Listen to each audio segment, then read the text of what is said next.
Started with a voice, not a scream, not a shout, a whisper. On cold nights in the small town of Blackwood, people swore they could hear it. A faint voice calling their name from the trees, from the drains, sometimes even from under their own bed.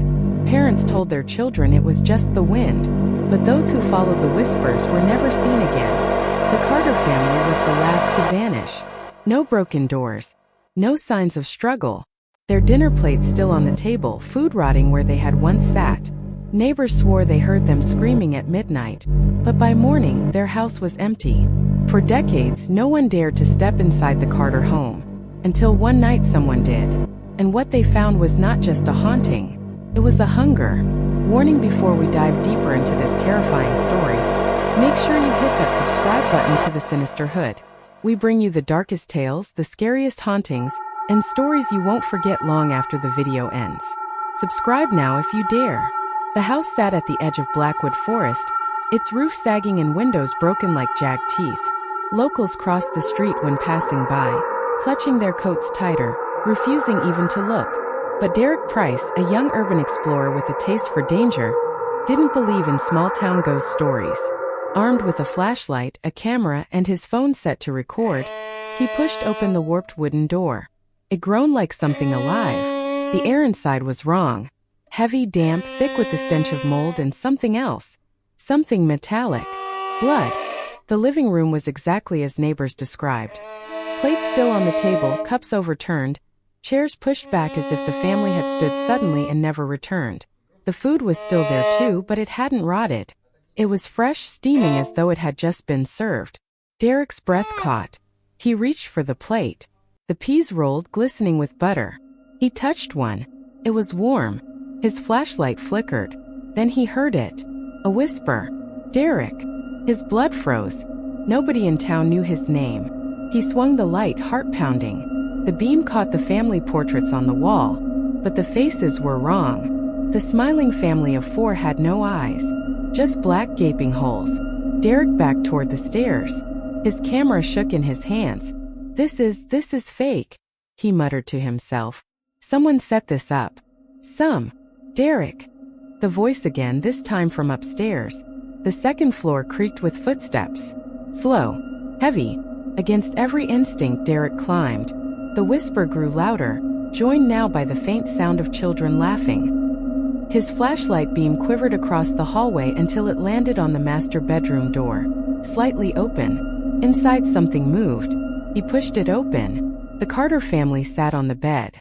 Mother, father, two children.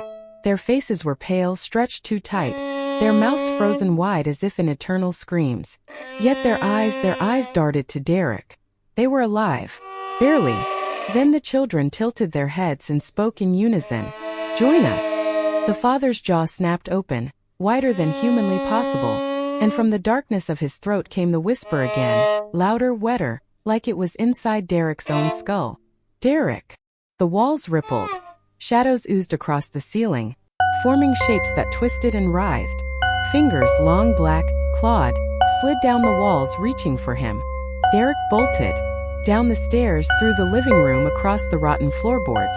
But the house seemed to shift, doors slamming shut, windows vanishing, walls bending. Every step he took, the house stretched further, hallways lengthening like the place was swallowing him whole.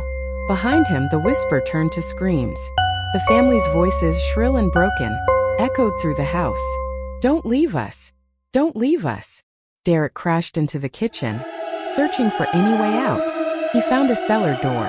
Without thinking, he yanked it open and stumbled down into the dark. The stairs collapsed behind him. The cellar was colder, the stench stronger. He gagged and swung the flashlight. The beam revealed scratches along the walls, dozens, hundreds, deep gouges, fingernail marks. Words scrawled into the stone. Let us out. Help me. It hunts. His light flickered, then steadied, and he saw them. Not just the Carters. Dozens of people, their bodies half melded into the walls. Faces stretched across stone, mouths frozen mid-scream, arms reaching outward as if clawing for freedom. Some looked recent, some centuries old. Their eyes followed him. Every single one. Then the whisper returned, deeper, louder, shaking the ground. You came to see. Now you belong. The faces opened their mouths in unison, howling. The sound shredded Derek's eardrums. His flashlight burst. Darkness swallowed him. And then he felt it. Hands. Cold, slimy, countless hands rising from the floor, wrapping around his legs, his chest, his throat, dragging him down into the stone. He screamed until his lungs tore. Above, the cellar door slammed shut. The house was silent again. The next morning, Blackwood woke to find Derek's car abandoned outside the Carter house.